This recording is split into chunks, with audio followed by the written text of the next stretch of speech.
Now, when it comes to retirement information, saving and investing, understand a few things, folks. First off, I've been licensed for the last decade. I've seen a lot of pros, I've seen a lot of cons, I've seen strategies come and go. But understand first and foremost, even if you're following me or not, you need to, number one, do your own research. And number two, understand that different scenarios work for different people, especially when it comes to retirement. If you're in your 30s, what you're strategizing for retirement is not going to be what someone in the 50s are looking for.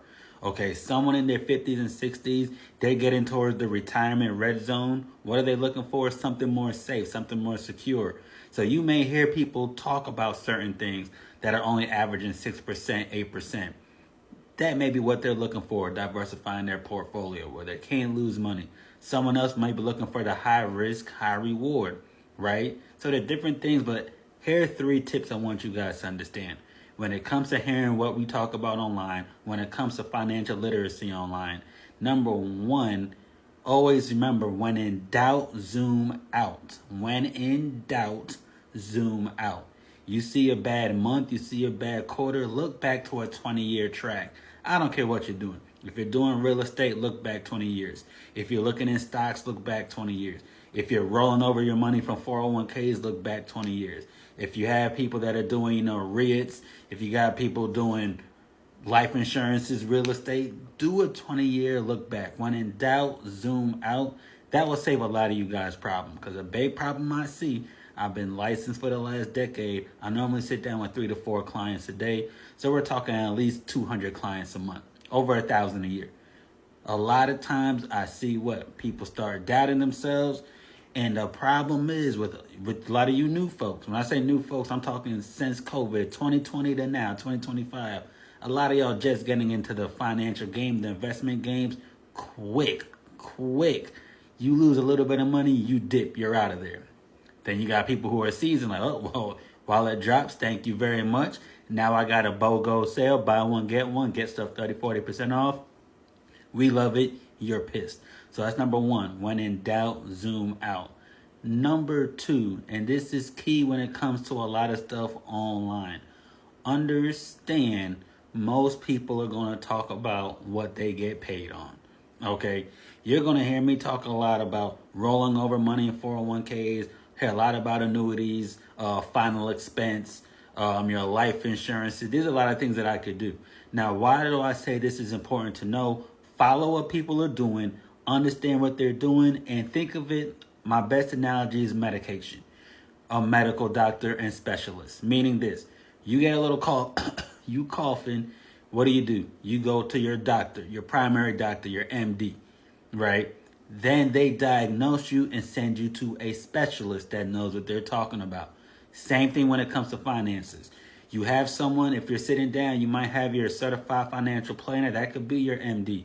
Then they could refer you to specialists. They could refer you to a CPA, refer you to a life insurance agent, refer you to a bookkeeper, refer you to a tax planner. You see what I'm saying? So you have to understand, listen to what people are talking about financially, know that they might be specializing in their area, and that means if they know what they're talking about. First off, you got to justify if they know what they're talking about.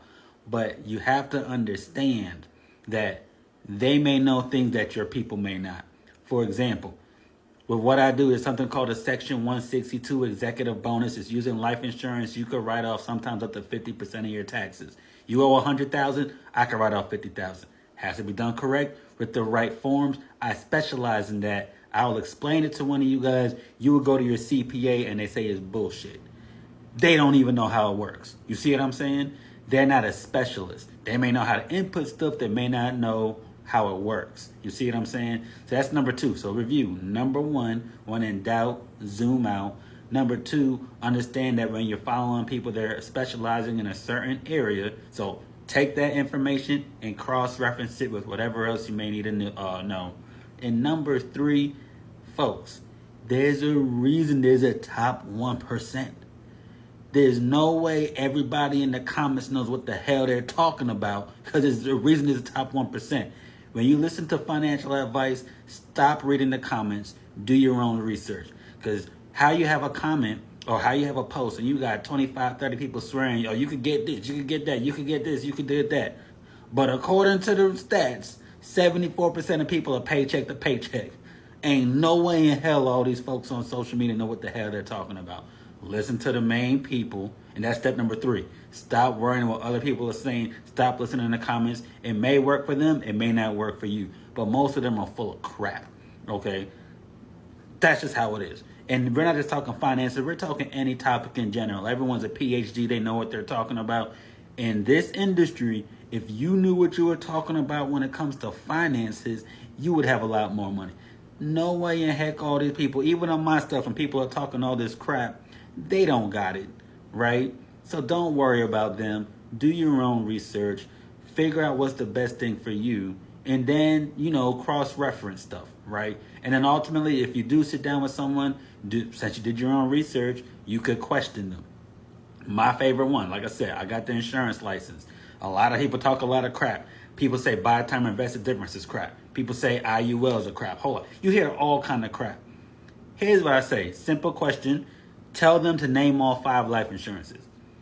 95% of insurance agents can't even do that. You got term life, whole life, universal life, variable universal life, index universal life. If they can't sell 4 of the 5, because one of them variable, you need a securities license.